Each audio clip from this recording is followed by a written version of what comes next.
Israel's Prime Minister Benjamin Netanyahu, speaking in the Israeli parliament, has warned Hamas that there will be consequences that you cannot imagine if the dozens of hostages still held by militants are not released. As the situation intensifies, Palestinians in Gaza are hopeful that an Arab representatives meeting in Cairo will present a united front against US President Donald Trump's proposal to push Palestinians out of Gaza.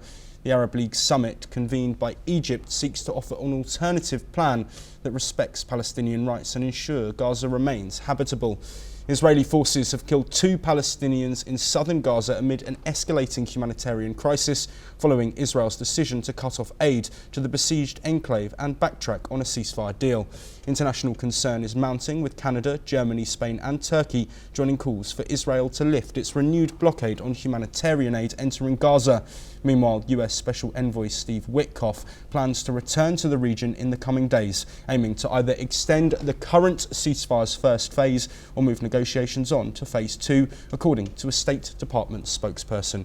Gaza's health ministry has reported over 48,000 Palestinian deaths and over 111,000 injured since the conflict began, while the government media office estimates the death toll at over 61,000, including thousands still missing under rubble. Joining us to discuss this topic, we first are joined by Lev Aran, who is a former coordinator of Israel-India Parliamentary Friendship League, who is joining us from Israel. Lev, thank you very much for being here. This impasse that we're seeing with the current ceasefire deal, of course, has ramifications, but in terms of the deal that the US put forward, how is the Israeli government planning for themselves to move forward with this situation, as aid not getting in and a concern over whether hostages will be released or not seems to be frustrating all sides in this situation? As far as Netanyahu is concerned, even the first phase was a dictate by the Americans, by Donald Trump, let alone the second phase. He doesn't want the second phase. He wants, of course, the hostages back, but if he needs to pay with a second political phase, he will not do it.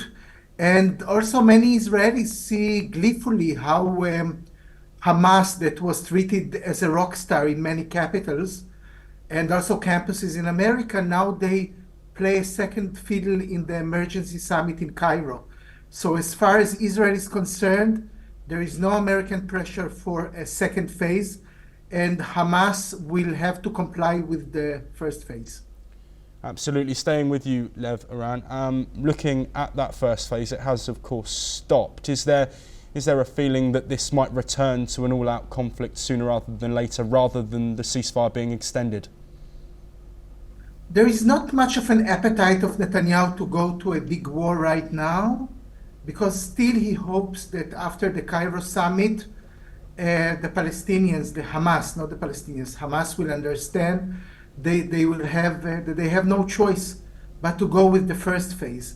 So I believe that Netanyahu believes that he can get more hostages via the first phase. This is like his, this could be his political achievement, and he sees that in Cairo the Arab countries will have to give something to Trump, because he wants to relocate the Palestinians, and Egyptians want to give an alternative plan. The alternative plan may be the sacrifice of Hamas in Gaza.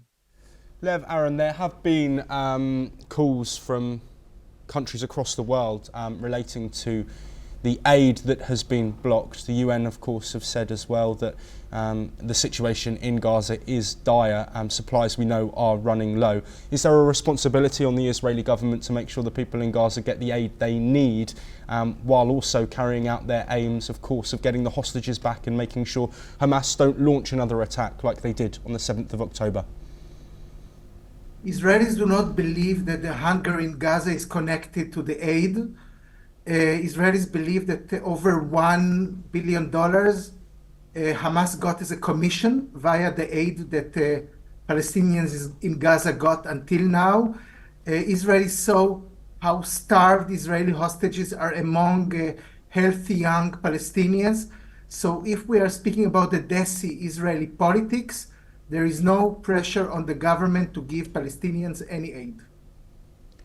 Also joining us to discuss this topic, we have Professor Rohan Gunaratne, who is a Middle East expert who's joining us from Singapore.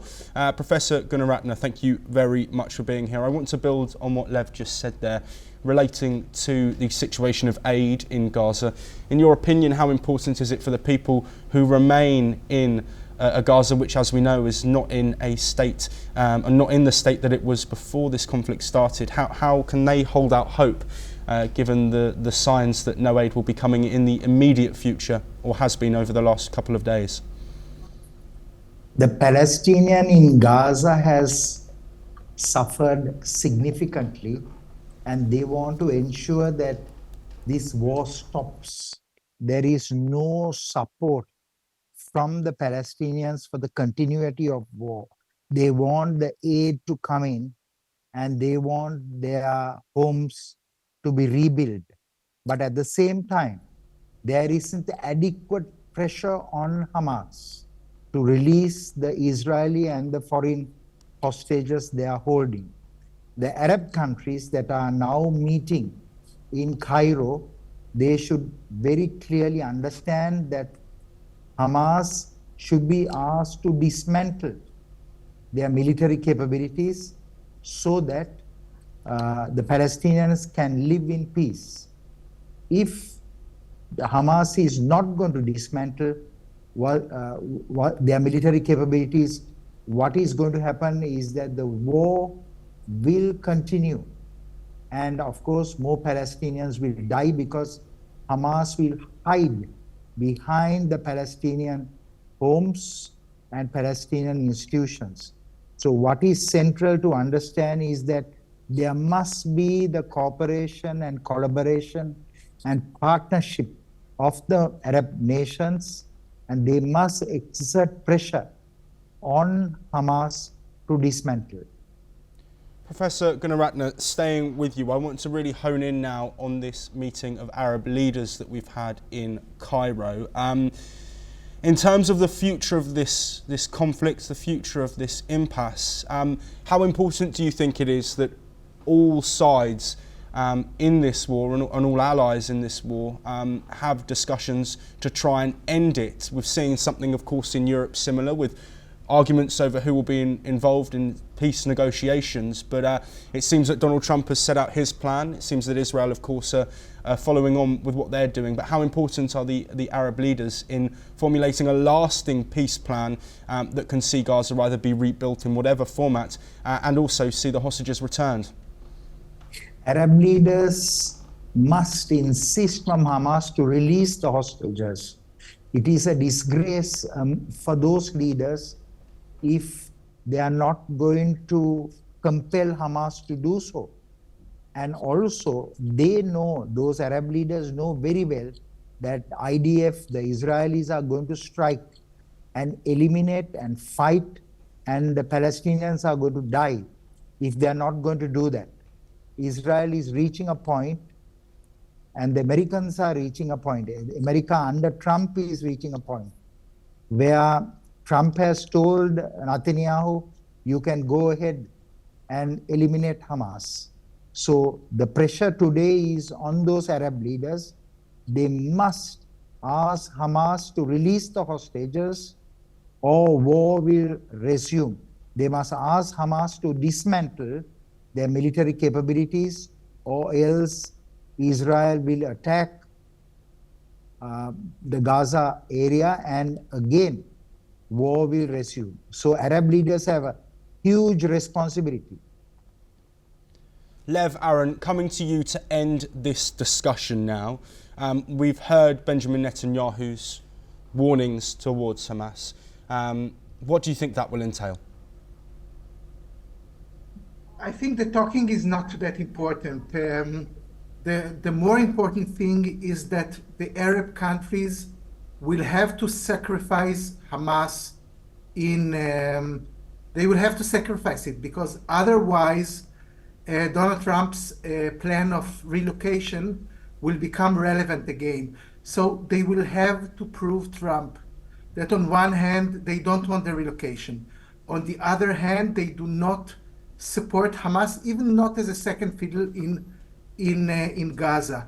And the question, can they create some kind of solidarity between themselves? It is like a huge question.